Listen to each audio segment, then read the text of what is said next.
Bolalar barchangizga assalomu alaykum. Bugungi video roligimizda sizlarga Vantage Broker orqali shot ochib, o'sha shotda MT5 qo'lab telefon orqali MT5 da to'liq savdo qilishni o'rgatib o'tishga harakat qilamiz. Video roligimizni diqqat va e'tibor bilan oxirigacha kuzatadigan bo'lsanglar, Forexda birinchi qadamingizni bugundanoq boshlashingiz mumkin bo'ladi. Davom etishdan avval albatta kanalimizga obuna bo'lib, bu video roligimizga like bosishni unutmanglar. Biz bo'lmasam boshladik. Bola albatta MT5 da savdoni boshlashdan avval biz broker orqali o'zimizga real yoki demo hisob ochishimiz kerak bo'ladi. Broker bu o'zi nima deydigan bo'lsanglar. Bolalar aynan broker orqali sizlar ro'yxatdan o'tasizlar, shotinglarni to'ldirasizlar va keyinchalik pulinglarni yechasizlar. Ya'ni noldan tushuntiramiz. Hozir broker orqali biz demo hisob yoki real hisob ochamiz, ochgan hisobimizni MT5 ga ulaymiz va bemalol savdo qilish imkoniyatiga ega bo'lamiz. Brokersiz sizlarga MT5 kerak emas. Biz Vantage Brokerda savdo qilamiz. Aynan o'sha broker sizlarga maslahat berishimiz mumkin bo'ladi. Komissiyalari juda ham kam, qulayliklari esa ko'p. Xo'p, ro'yxatdan o'tganingizdan so'ng xuddi shunaqa ko'rinishga ega bo'lishingiz mumkin bo'ladi. Otabek aka, demo shotni qanday ochaman yoki realniy shotni qanday ochaman deydigan bo'lsanglar, mana bu yerdagi mana bu tugmachaga bosishingiz kerak bo'ladi. Demo shot ochish niyatingiz bo'ladigan bo'lsa, Nowy demo shot tugmachasiga bosasizlar, realniy shot ochish niyatingiz bo'ladigan bo'lsa, mana bu tugmachaga bosishingiz kerak bo'ladi. Bolalar, keling endi sizlarga MT5 ilovasini telefon orqali ishlatishni to'liq o'rgatib o'tsak. Avvalambor ilovasini Play Market yoki App Store orqali telefoningizga o'rnatib olasizlar. Undan so'ng открыть tugmachasiga bosasizlar. Xuddi shunaqa ko'rinishga ega bo'lasizlar. Pastda bizda котировки, chart, торговля, история va настройки bo'limlari bo'ladi. Nimadan boshlaylik ekan deydigan bo'lsanglar, shoshmanglar, barcha bo'limlar haqida sizlarga to'liq ma'lumotlarni yetkazib beramiz. Deylik MT5 ni telefoningizga o'rnatib oldingiz. Undan so'ng brokerdan berilgan real shotingizni MT5 ga ulaysiz yoki MT5 orqali demo shot ochishingiz kerak bo'ladi. Demo shot bu o'zi nima deydigan bo'lsanglar, oddiy qilib aytganda sizlarga $10,000 demo shot beriladi. O'sha pulni yo'q qiladigan bo'lsanglar, sizlarga zarari yo'q, ammo o'sha demo shotdan foyda oladigan bo'lsanglar ham pulinglarni yechib ola olmaysizlar. Otabek aka, demo shotni qanday qilib ochamiz deydigan bo'lsanglar, настройки bo'limiga o'tamiz. Eng tepasida торговый счетani tanlaymiz. Plus belgilaymiz va mana marhamat ko'rishingiz mumkin. Demo shot. Aynan o'sha bo'limiga o'tamiz. Bolalar, chiqib kelgan bo'limga ism, familiya, tug'ilgan yilingizni, telefon raqamingizni va email pochtangizni kiritishingiz kerak bo'ladi. Depozit bo'limi orqali o'zingizga ma'qul kelgan demo shotni tanlaysiz. Demo shot bilan realniy shotning farqi bormi degan bo'lsangiz, grafik bir xil, ammo bitta dona farqi bor. Demo shotda sizlar $100,000 bilan savdo qilib, ertaga real shotda $3,000 bilan savdo qiladigan bo'lsanglar, bu har xil narsa. O'shaning uchun keyinchalik real shotda qancha bilan savdo qilasizlar, o'shanchaga demo shotni ochtirib praktika qilishga harakat qilinglar. $3,000 tanladik. Bu yerda принять tugmachasiga bosamiz. Registratsiya начать. Bo'ldi bolalar, gap bo'lishi mumkin emas. Demo shotni ham to'liq ochib oldik. Ana endi kelinglar pastdagi bo'limlari haqida sizlarga to'liq ma'lumotlarni yetkazib bersak.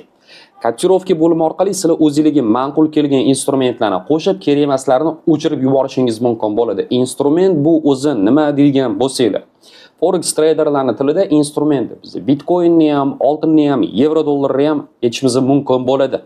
Mana bu ko'rib turgan valyutni paralaringizni biz bitta til bilan aytamiz, instrument. Xo'p, Otabek aka, qanday qilib kerak emas instrumentlarni o'chirib yuborsam bo'ladi deydigan bo'lsanglar, burchakda mana bu qalamchani ustiga bosamiz, kerak emas bo'lgan valyutni aktivlarni to'liq belgilab, mana bu qutichani ustiga bosishingiz kerak bo'ladi. Bo'ldi bolalar.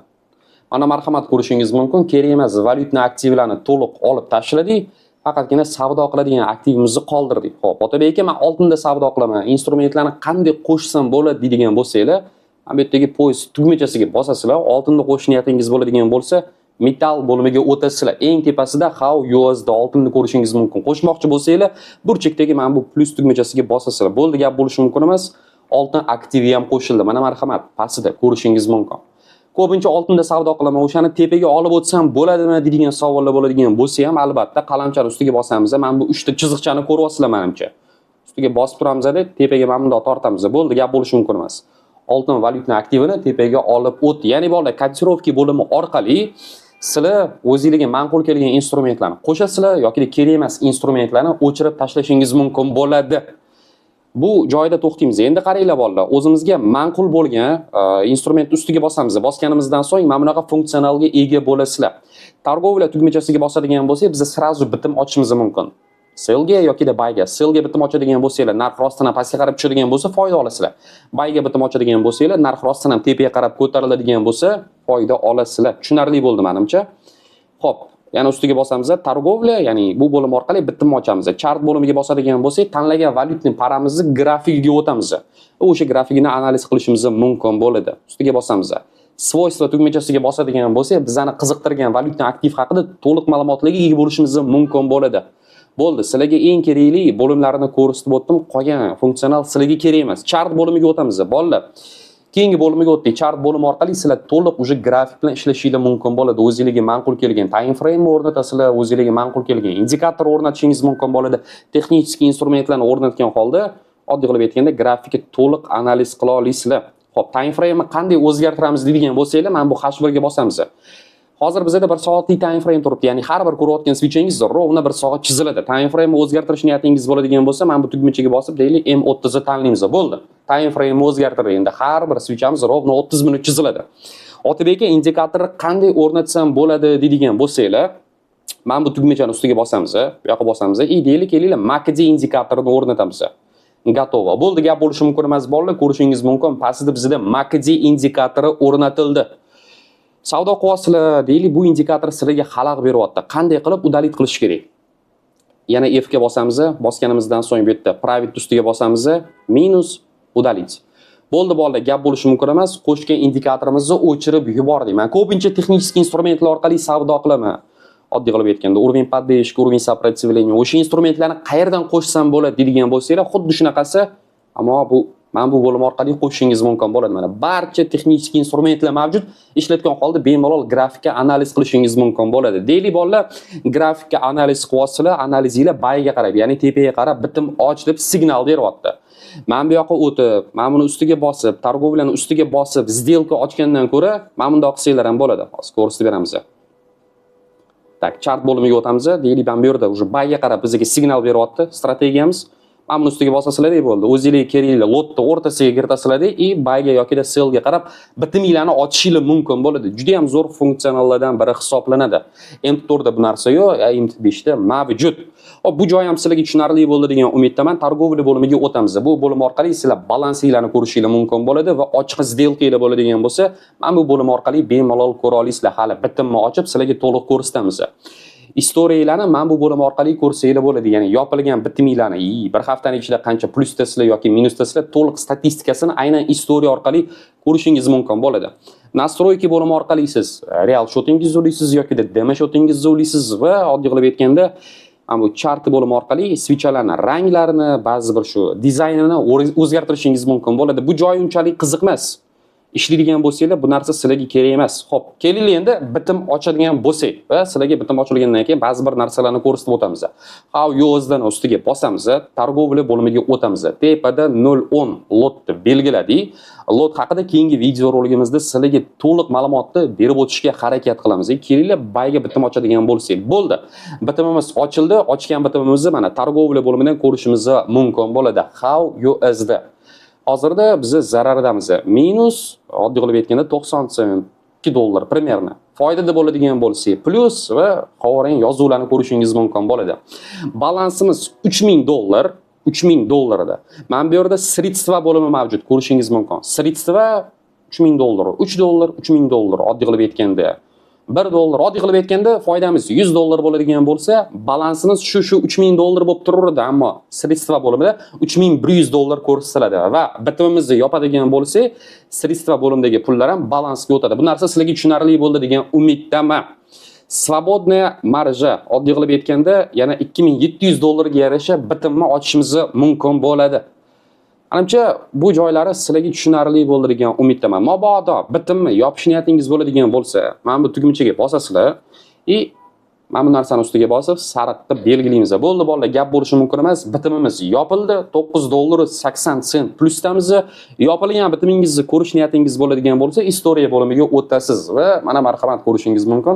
Istoriyada уже yopilgan сделкamiz sizlarga ko'rinib turadi.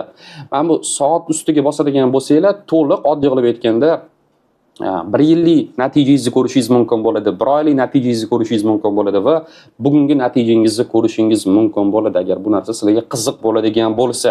Eng kerakli joylarini ko'rsatib o'tdim degan umiddaman. MT5 ni telefon orqali ishlatish qiyin emas. Naborot ko'pincha treyderlar bu oddiy qilib aytganda ilovani aynan telefon orqali ishlatishga o'rganib qolishgan. Xo'p, kelinglar yana bir bor сделкani ochamiz deb, sizlarga bitta narsani ko'rsatib o'tsam. Deylik, bayga qarab сделкani ochdik. Bolalar, qaranglar, sizlar stop loss yoki take profitni o'rnatmagan bo'lsanglar, keyinchalik o'rnatsanglar ham bo'ladi. сделкаlarni ochganingizdan keyin mana bu qalamchani ustiga bosish orqali stop loss, take profit bu o'zin nima deydigan bo'lsanglar, oddiy olib aytganda $100 ga qarab bitimni ochdinglar.